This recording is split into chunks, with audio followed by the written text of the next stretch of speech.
আল্লাহ রাসূল ছোট সাহাবাকে সান্ত্বনা দিলেন, ছোট সাহাবাকে বোঝালেন, ও আমার সাহাবা শুনে নাও জেনে নাও, আমি রাসূলুল্লাহ আমি দোয়া করলে আমার আল্লাহ কোনদিন ফেরত দেবে না।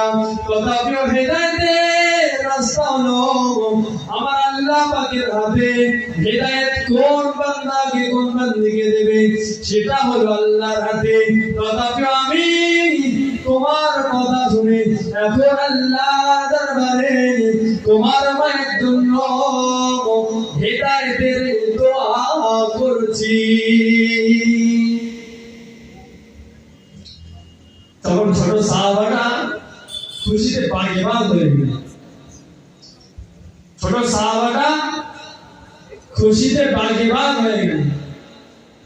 ভাবতে লাগলেন যে রাসূল দোয়া করবেন আর আমি বাড়ি যাব,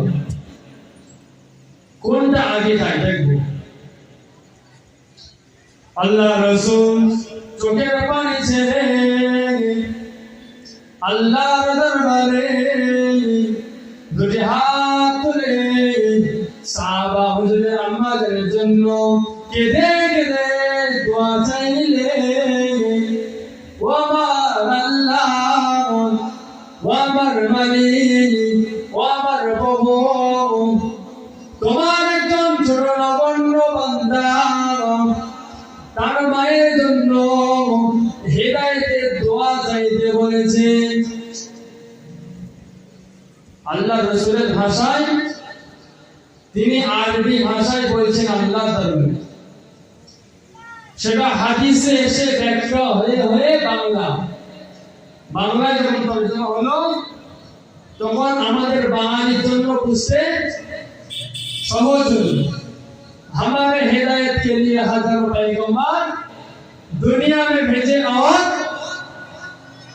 हमारे हिदायत के लिए हजारों आयाते कारिमा दुनिया में भेजे। তাহলে যেরকম তাফসীর উর্দুতে আছে সেরকম তাফসীর বাংলায় আছে। আল্লাহ রাসূলের ভাষা ছিল কিন্তু আরবি। আল্লাহ রাসূল একটা পাখির কথা বুঝতে পারতেন, একটা ঘোড়ার কথা বুঝতে পারতেন, একটা ভেড়ার কথা বুঝতে পারতেন।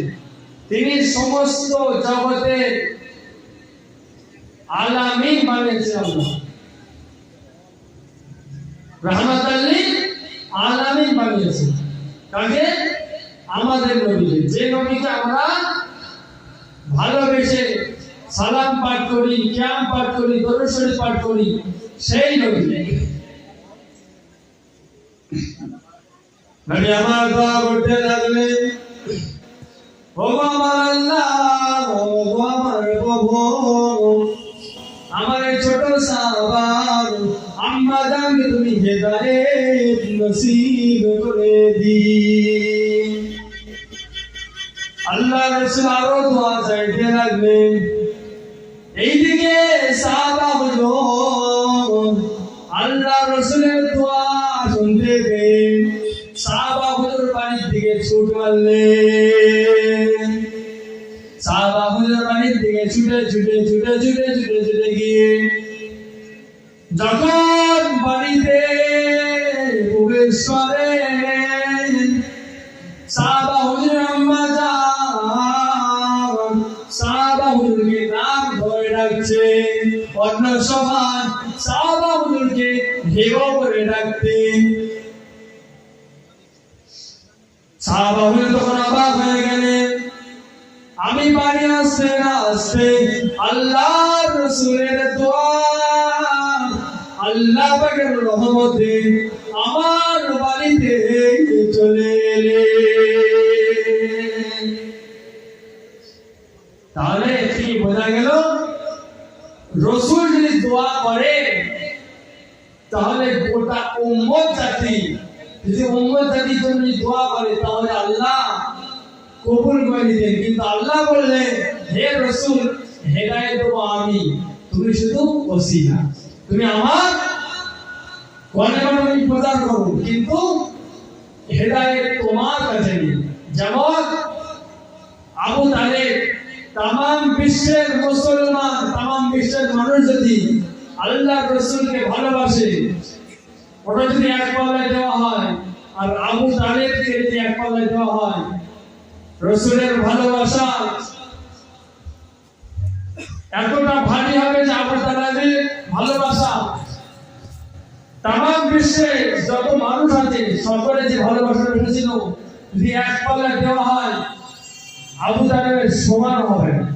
তো সেই রসুল যদি দোয়া চাইতেন আল্লাহর কাছে যে আল্লাহ তুমি আমার গোটা উম্মত জাতিকে তুমি হেদায়েত নসিব করো, আল্লাহ কবুল করতেন। কিন্তু আল্লাহ বললেন যে হেদায়েত আমার কাছে, তুমি শুধু ওসিলা, আমার ঈমানের কালেমাটা তুমি পৌঁছে দাও, আর আমি আল্লাহ যার ভিতরে মায়া দেখবো, মহব্বত দেখবো, তাকে ইসলাম